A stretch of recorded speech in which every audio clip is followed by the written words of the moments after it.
ำสาวแพรเซี่ยงไฮ้ในขวดพลาสติกเคยไหมคะทุกๆคนปักแพรเซี่ยงไฮ้เข้าไว้ในขวดพอนานไปเขาก็ไม่ออกดอกค่ะกิ่งก็ยาวสลงสเลงไม่เป็นรูปเป็นทรงเหลืองไม่สวยเลยค่ะเราก็เสียดายเนาะอยากจะให้เขาออกดอกเหมือนเดิม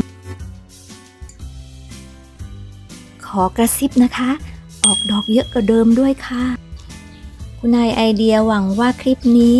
จะเป็นประโยชน์กับทุกๆคนเลยที่ชอบปลูกแพรเซี่ยงไฮ้ปลูกคุณนายตื่นสายและชอบ DIY กระถางพลาสติกแบบนี้เลยนะคะถ้าชอบก็กดไลค์ถ้าใช่ก็กดแชร์ถ้ารักกันแน่ๆก็กดติดตามแล้วก็กดกระดิ่งด้วยค่ะ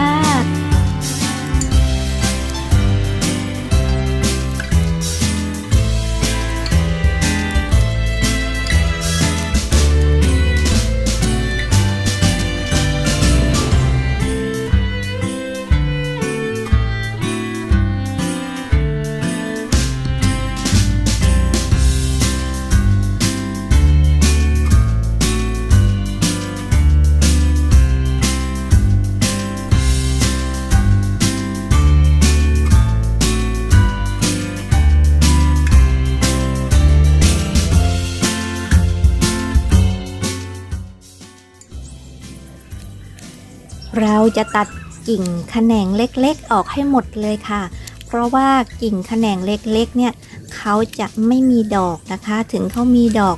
เขาก็จะเล็กมากเลยค่ะเราจะเอากิ่งแม่ของเขากิ่งใหญ่ๆเนี่ยเข้าไว้นะคะเพราะว่าเขาจะทำให้แตกกิ่งใหญ่ๆออกมาอีกค่ะ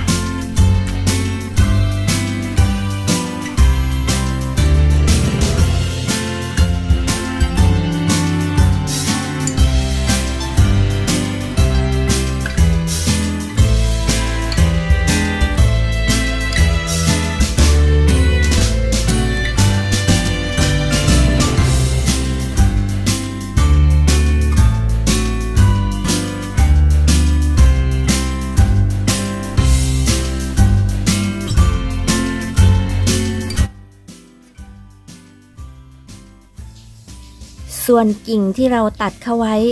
เราก็จะเอาไปสับนะคะสับให้ป่นๆเป็นท่อนๆหรือว่าจะป่นๆเลยก็ได้นะคะแล้วเอาไปหว่านในแปลงนะคะกิ่งแบบนี้สดๆแบบนี้เขาจะแตกง่ายมากเลยค่ะ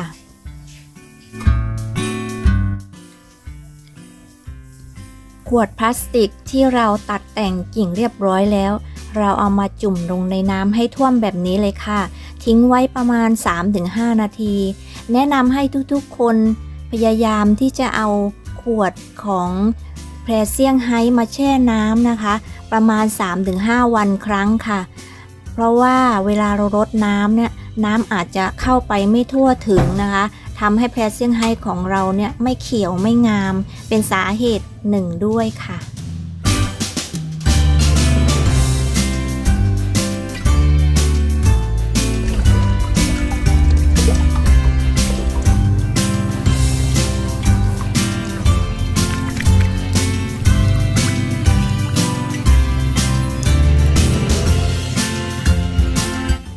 เรียบร้อยแล้วเราก็จะเอาขวดแพรเซี่ยงไฮ้ของเราไปปักในแดดนะคะเพราะเขาชอบแดดค่ะ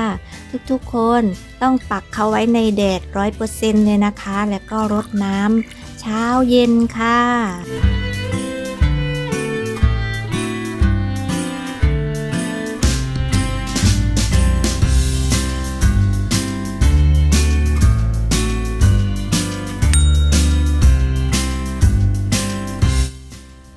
พอได้5 วัน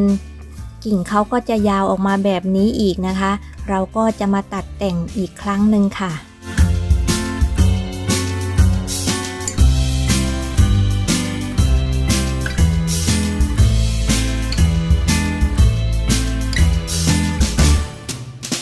พ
ขอบคุณที่ชมคลิปกันมาจนจบเลยค่ะ